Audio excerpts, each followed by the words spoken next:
Wow, I'm choking up here as well, so thank you very much, Mark. We have time for just a few questions, so if we can get some hands here in the audience.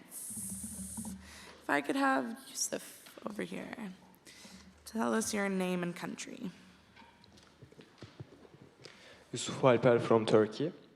My question is about spatial space companies and their missions, like SpaceX, started launching Starlink satellites for easy access to internet. Does these missions interfere with space observation from ground telescopes? Thank you. So, yeah, not exactly on this topic, but, and SpaceX are a private company. SpaceX launch a lot, okay? So they launch maybe a rocket every few days, every few weeks. The amount of emissions they're putting into the atmosphere is tiny compared to everybody driving their car in London or everywhere else. That doesn't excuse it. It's an issue we have to deal with. But the bigger problem with Starlink in particular is that they are launching many thousands of satellites into low Earth orbit, which is very crowded already. So we have all sorts of problems with maintaining traffic control.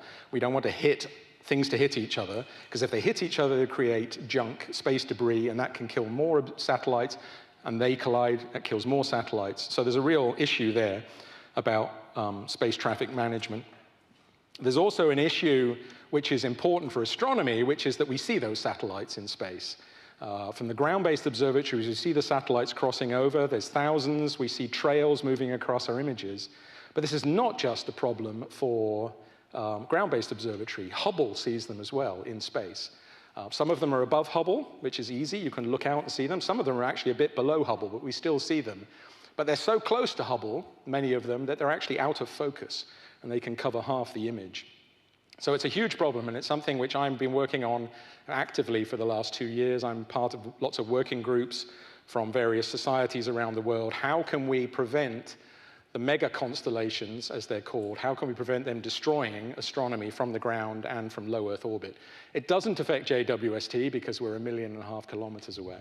But that's a whole other topic about I think I may have even given a talk about LIYSF about that, about who owns space, right?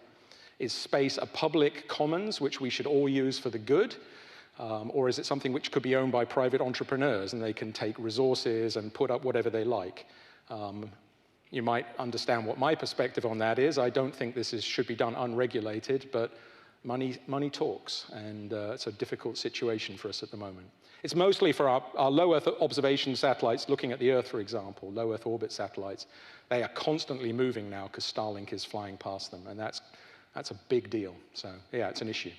But as I say, this telescope's okay. Our next question is from our online community. Yep.